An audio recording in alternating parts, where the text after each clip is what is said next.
issues, education, business, and innovation. EIN TV, educative, innovative, and nature-centric.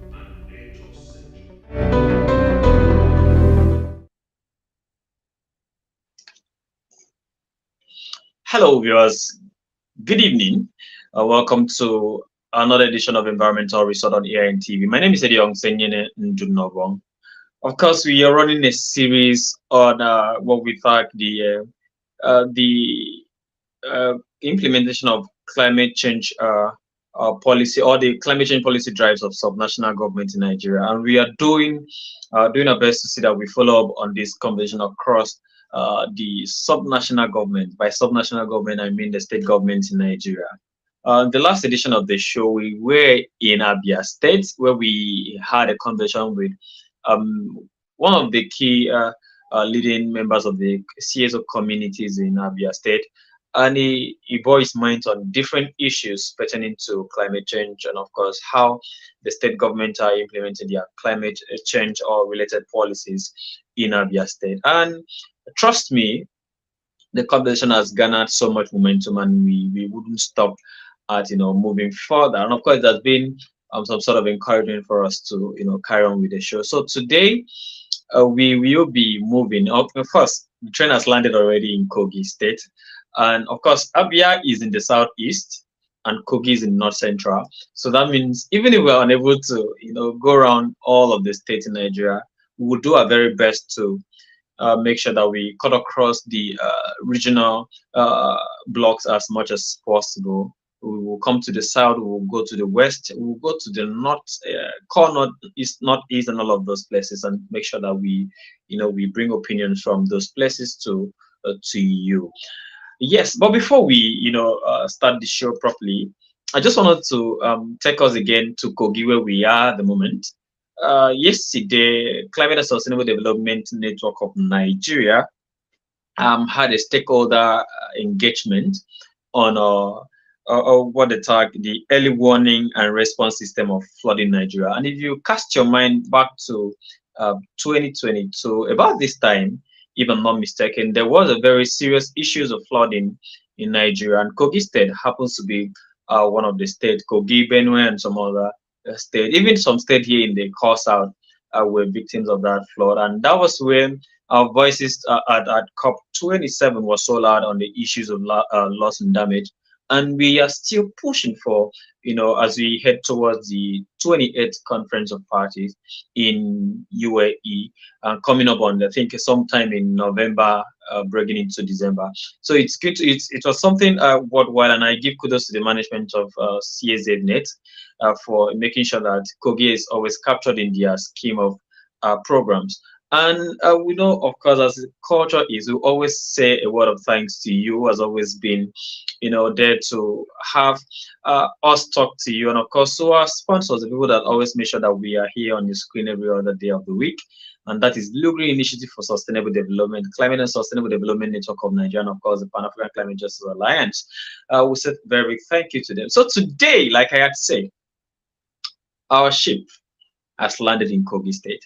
And today we are bringing someone who is quite knowledgeable in the subject of climate change. Of course, he has some sort of expert knowledge in different aspects pertaining to matters related to climate change, if I had to put it that way. So ladies and gentlemen, the man I'm about to introduce to you is a lecturer in the Department of Soil and Environmental Management, Prince Abubakar Audu University, Kogi State. I think that's what we used to know as Kogi State University before now. And he's agricultural greenhouse gas accounting, mitigation, and analysis expert. Ladies and gentlemen, I introduce to you Dr. Otene. Dr. Otene, welcome to the show. Thank you so much for having me on the show, and I really appreciate that. You're welcome. It's a privilege to have you. It's actually not common to have men of very busy and tight schedule like you, come to spend their time to share their thoughts on the show. So we sincerely appreciate you for coming on the show today. Thank you. It's a real privilege for me to appreciate this. All right, let's get to talk about what is happening in Kogi. The last we heard about Kogi, starting on a very lighter note, was that there were some gullies. We are fighting. We understand that we are in the Anthropocene era, but again, we do our very best to see that we do not contribute more to what is happening globally.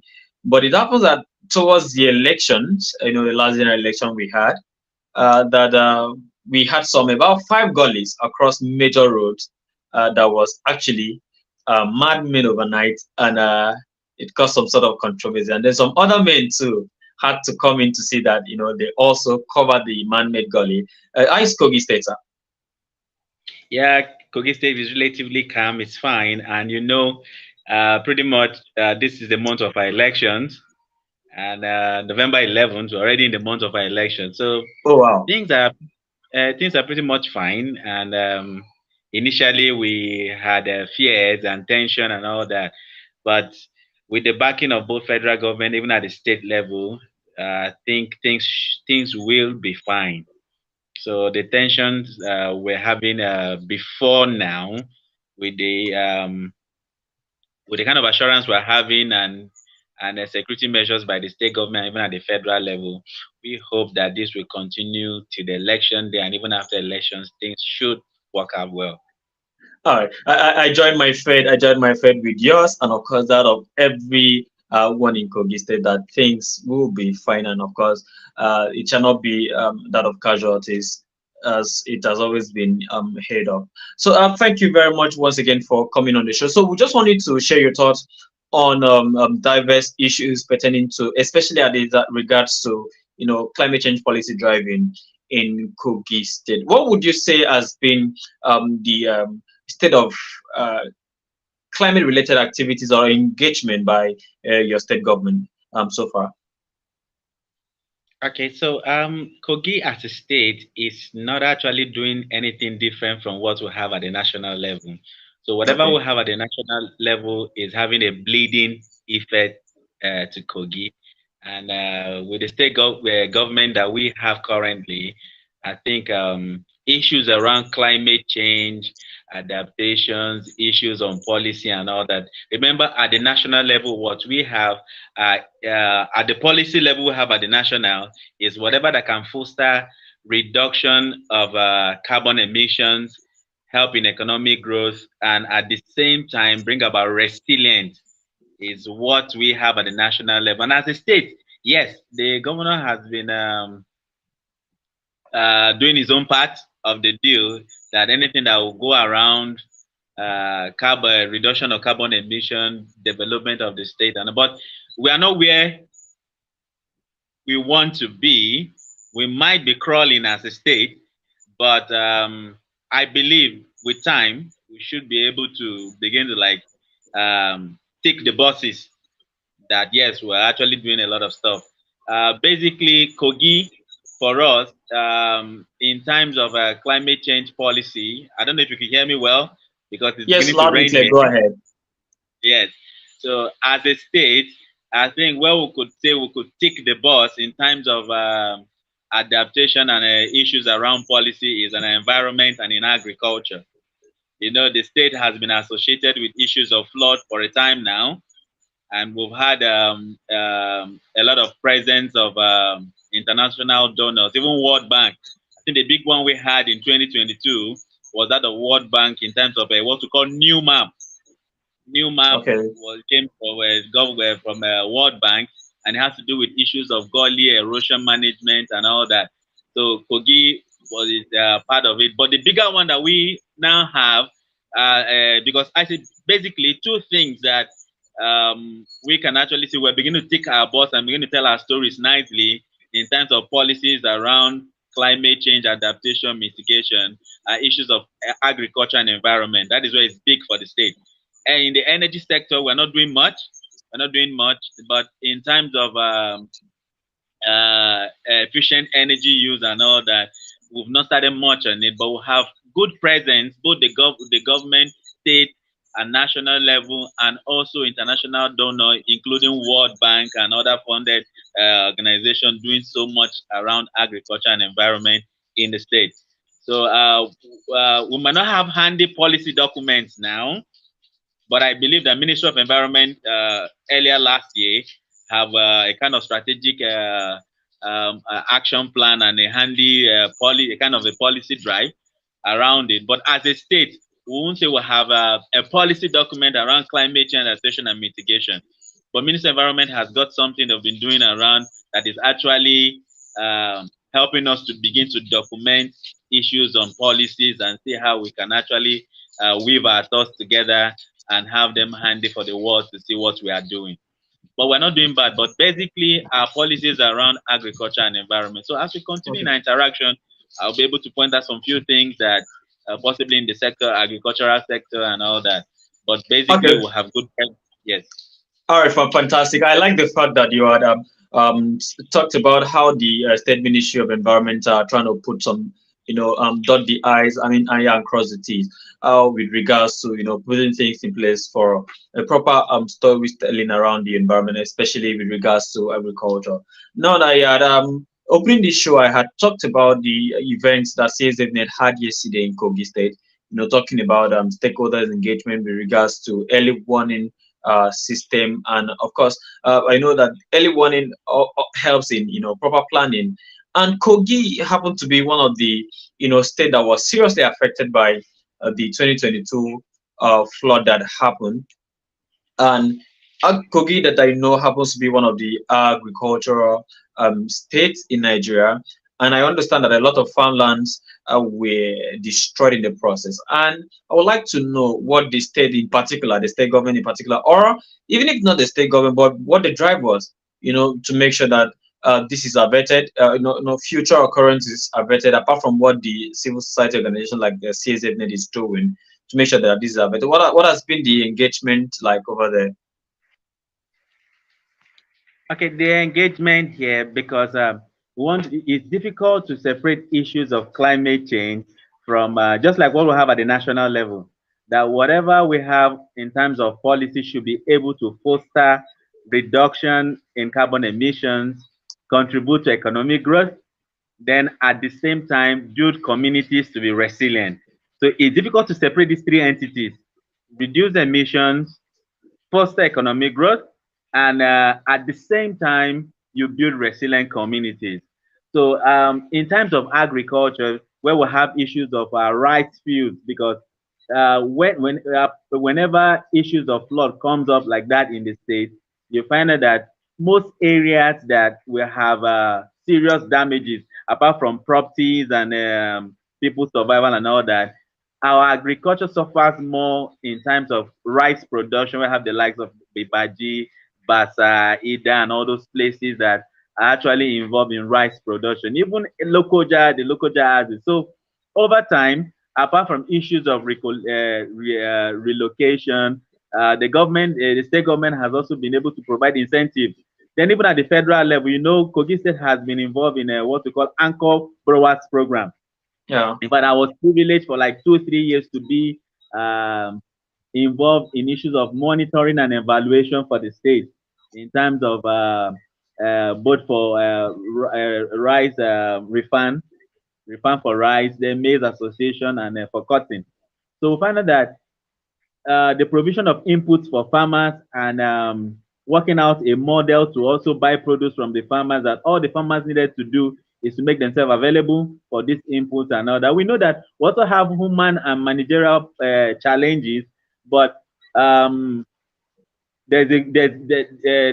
are efforts that have been made. I cannot say we have a kind of 100% delivery on such a project, but we'll have ongoing development and all that. So inputs have been provided for farmers. Then even in the production, issues of labor, harvest, and also plans to mop up such produce from farmers. We also have appeals present in the state. Appeals also a federal government project, so it's also in the state. So these are smaller things. Then at the state level, the government has also provided a conducive environment for some of these projects to thrive well. Initially, we were thinking that if such projects come, it will just be something we flash on the news and we just get reactions and all that. No, the state government is also providing through even the Ministry of Agriculture and also Agricultural Development Project, ADP. So some of these projects are being monitored, and farmers, just not like what we had before, that when the floods come like that, farmers are depressed, frustrated, and cannot find their way out. So that is it for that, for agricultural sector. Then for the Okay. environment, okay, I've been able to talk Yeah, about agriculture, so I don't know if you go want me ahead. to Go talk ahead, about please. Go ahead. Go ahead. Okay, for the environment now, for the seven mineral resources that the federal government of Nigeria have plans for diversification for economic growth, Kogi State has got three of them. Three of them, not just having them, but have them in good quantity. So we had a lot of mining activities. And what are these three of them that Kogi State has got? Kogi State has got coal in its large quantity, especially large deposit in Kogi East. So we also have ore. We have ore in Kogi, and we also have iron, limestone too. Limestone, coal, and oil in Kogi State. So, but what is it around sustainability of these issues? Now, a lot of attention has been gotten around these mineral resources. It is generating income for the communities, but a major challenge for us now, which the government is also working on, is issues of sustainable mining. So while there are resources for the communities at both the local government level and individuals, and even companies are having their presence around mining, a major challenge for us in the state now for the environment is the sustainability of the mining of these resources. And the bigger one for us in Kogi is now that is also impacting on agriculture, because nobody wants to go to the farm again because of the money they're getting from the coal mining. So it's a big issue for us. And you know what coal mining is. So it's a big issue for us that, yes, there's a lot of financial resources being gotten from it, but the bigger one for us is the sustainability of the system. And at the long run, we have fears for environment. So much fears for environment in terms of these mineral resources that we have, that there is serious mining occurring in the state. Okay, thank you very much. Thank you, Dr. Otene. Ladies and gentlemen, this is Environmental Resort, and we are running a series on the of subnational government, and to Dr.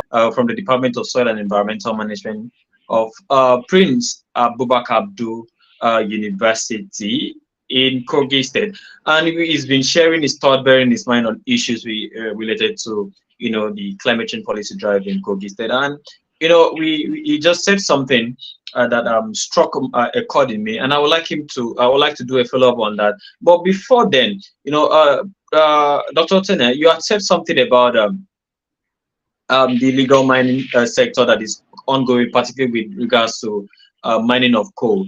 But while you were talking about the interventions of government and, of course, international donors in the agricultural sector, something struck me.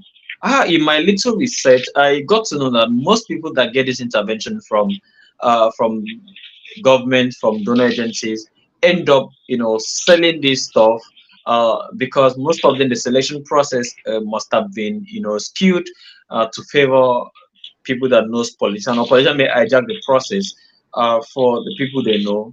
This is more like digressing from the main subject matter, but we'll get to that. So how is it being managed that people, the right persons who are supposed to be receiving this aid, those items actually get to them? So if I can rephrase your question correctly, is it how the right person Yes, can actually get some of these interventions and manage it correctly? exactly. Okay. With the privilege, I've been opportune at the state level to be a state to actually be involved in monitoring and evaluation, including when some of these inputs arrive the state, goes to the association. From the association, how the association goes about distribution to farmers, and how farmers receive and possibly utilize such inputs on their farm. And at the end, So there is a long chain for monitoring and evaluation, and I was handling the entire state, especially for Anchor Borrowers Program under the platform of NISAD, because NISAD got the M&E for such projects, and I managed that for like 3 years. But you know, sorry to say this, but sometimes you can only do your best. And I'll point out why with the kind of frustrations that we can experience, where some farmers at individual level might not even be happy that there is an M&E that can get to them to check their activities. That is the kind of situation that we have. So while you're able to win at the association level, the farmer actually wants to get this input without some want to actually get this input without actually using it on the farm. They'll just sell, get the money to take care of their immediate needs. So sometimes you find out that we are actually crying that the government, but at individual level, what are we actually doing? Yeah. Some of these programs are actually designed to empower the farmers and actually contribute to economic growth and food security. And at the same time, even some of like as an agronomist, I'm also being required that in the reports and in the monitoring that the farmers also adhere to sustainable production. In the usage of inputs, that whatever they are using is the required amount, and it does not actually contribute to environmental problems. So the structure has been designed by donors and also by the federal government, but you find out that there are some challenges that you will not envisage that this might not come up. But for years, 2-3 years, we see that okay, if you're able to win at the association level, what happens to the individual farmers? But we also had shady deals where association will also strike such deals with the farmers and ensure that production doesn't occur. You understand? Yeah. That production doesn't occur and such inputs are sold and everybody is fine. So how do you deal with such situations? Such situations, you cannot write your report, and whoever sees the report needed to take actions. But don't ask me if there have been actions over time. Yeah. So that is the place of action, because we really need to cover all of these activities. Yes. So you report whatever you've seen on the field, your interactions with the farmers and challenges, and you hope that actions will come. But have such actions been able? Have we seen such actions? Have we been able to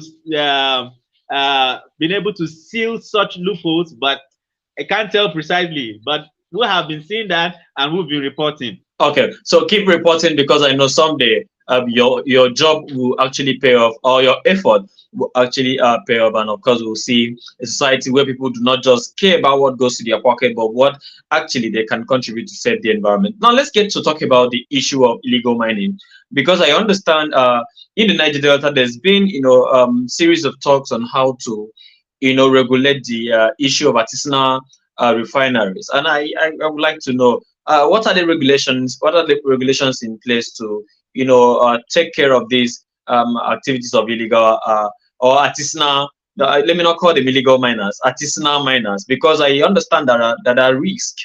There are risks to it, and if there are no regulations, of course, we'll be endangering not just the environment but the people too. So, are there policy regulations to this effect? Yes, there are policies, but what about the implementation? So there are policies around mining. In fact, the biggest challenge we are having in the state is issues of coal mining in Kogi East specifically. So it's a big one for us now. And are there policies? Yes, there are policies around it. But you find out that we also have licensed individuals. For security reasons, I won't mention the big names we have in the country that have got good presence and having to mine some of these resources that we have.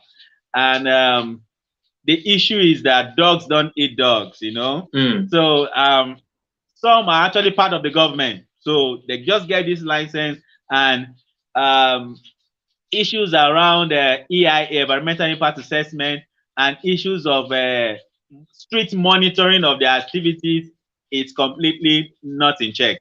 I'll say that without apologies, because CS DevNet has also given us, we've been opportune, Kogi State University and JEA Center for Research and Skills Acquisition. This year, we had a project on impact of coal mining on agricultural sector in Kogi East.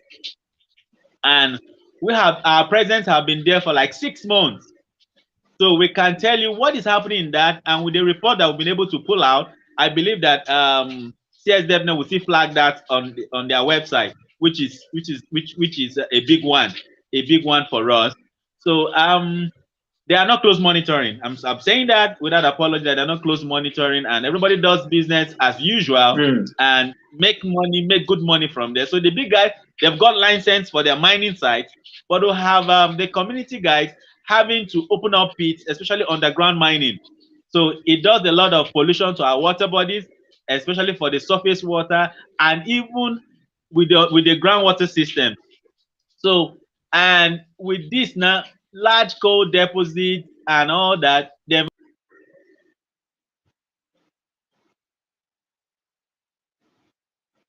Okay, it's like the signal over there is giving Dr. Otene a little issue for him to continue. But of course, you've heard the issues he has raised over there, particularly with regarding Tsna coal mining in Kogi State. And the last point he was trying to, lay emphasis on, once he's back, we'll see how to, get to resolve that for him to, actually talk about that some more, because how activities affect the environment is actually very important. He was talking about how the activities of external miners of coal in Kogi has affected both the surface water and of course the underground water, and these are issues of concern, and it should not be a thing of business as usual, especially to the local people, to the local populace, the indigenous people, if I call them such, because there's a proverb, a popular one that says that if you pee into the river, if you do not drink it directly, your relative will drink it. So and these issues are there. So that means if you do not drink it, someone your friend, your grandma, somebody somewhere will get to drink from that river which you had peed into. But that's not the story, because the bigger concern is, in some communities, these reports are there. You just see people falling sick, some dying without knowing what the cause is. And if you want to trace back to what exactly has been the cause of this, death or sickness, you realize that it has been due to contaminated water as a result of human activities, like what is happening on in Kogi. They're talking about the artisanal coal mining that people, are taking advantage of, cashing up big from the environment without really taking cognizance of the impact of the activities on the ecosystem and how it is affecting even the other human around them. So these are the issues, and I would like Dr. Otene to, once he's back, to share his thoughts on that. But I would like to ask you, what are you doing differently? Because these are human related activities in your state, in your community. What are you doing differently? We started this conversation with the issue of flooding that happened, and if you go to some locations, even in your state right now, even you find out that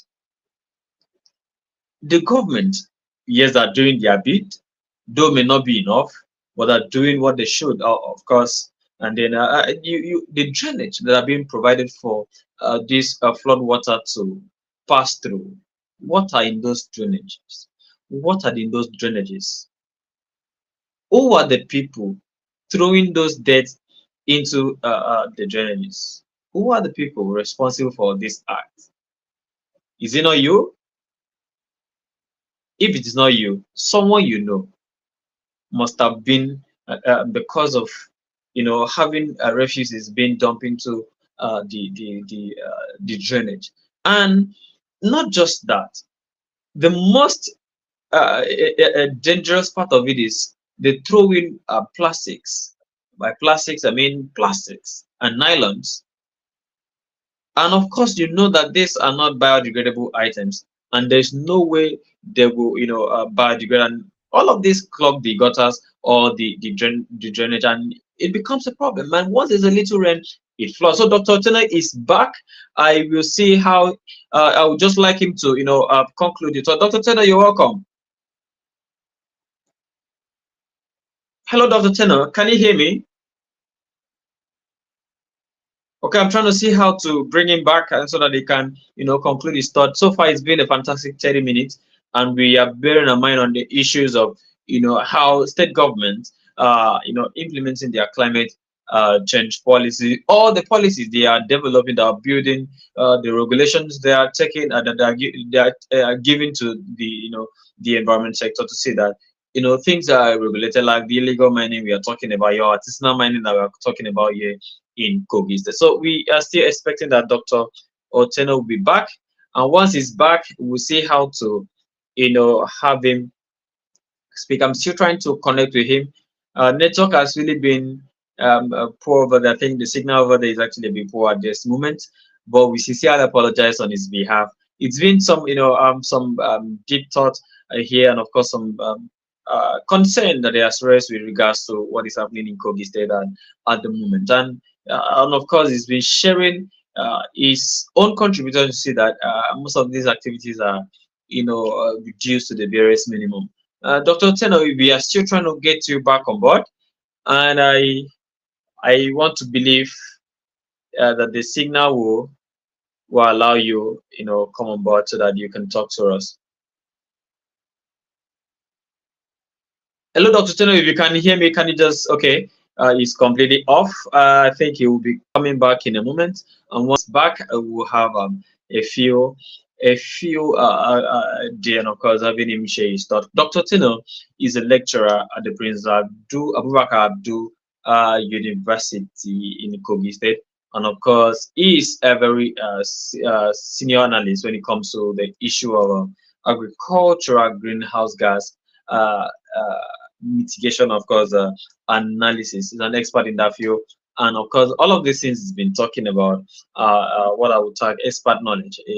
And I know for sure that, doctor is someone grounded on matters related to the environment, especially with regards to agriculture. And so when he comes back, we'll get to, have him share his thought more. So Africa, we are preparing for the conference of party, and one of the reasons why we are having this conversation is to gather thought across state, and of course maybe if time will allow us, we'll get to, get some persons from the national government, share their thought on this show, or perhaps people that are closer to the national government to share their thought on this, particular series. And we are going to COP, and there's a message. The last time, the last COP we had in Egypt, people call it African COP, and though there were protests in different quarters that it shouldn't be African COP, it should be a COP as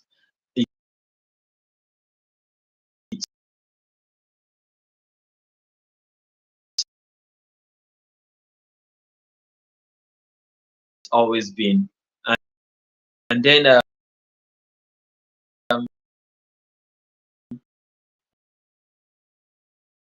but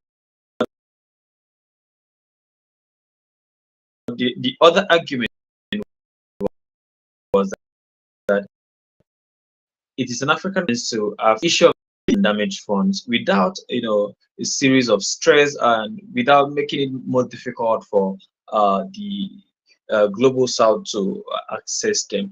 And so that was the win at the COP27. But again, we are moving into COP 2018 a couple of weeks from now, and the campaigns that they should keep to their promise.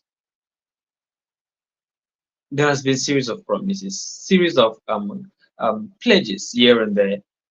And of course, I just mentioned that at COP27, there was, the issues of surrounding loss and damage being addressed. And of course, there was another argument that Africa should be recognized as a continent of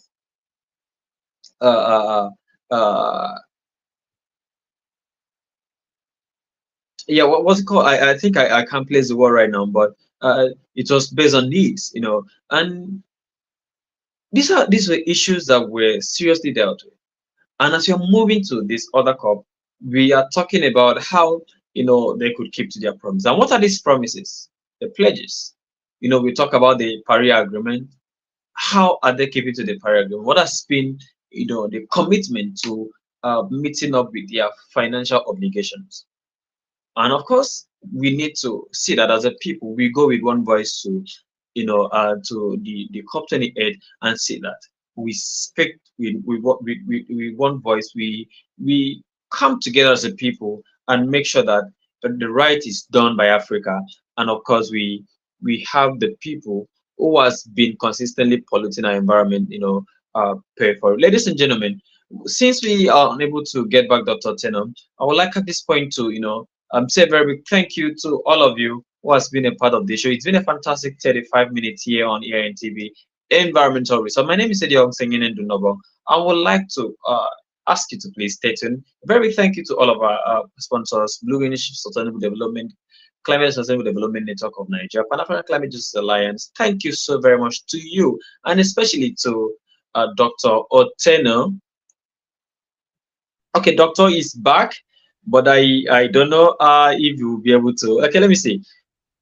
Okay, doctor, it's critical. We were struggling to have you back. I just wanted to wrap up your thoughts because the time has already been fast spent. I just wanted to wrap up your thought and then make a few interventions, and then we call it a wrap. Okay, sorry about network has been terrible on my own side. I apologize for this. So I was on the coal mining, so I'm okay. suggesting. Yay! Can you hear me? Fuck it. Can you hear me? Can you hear me?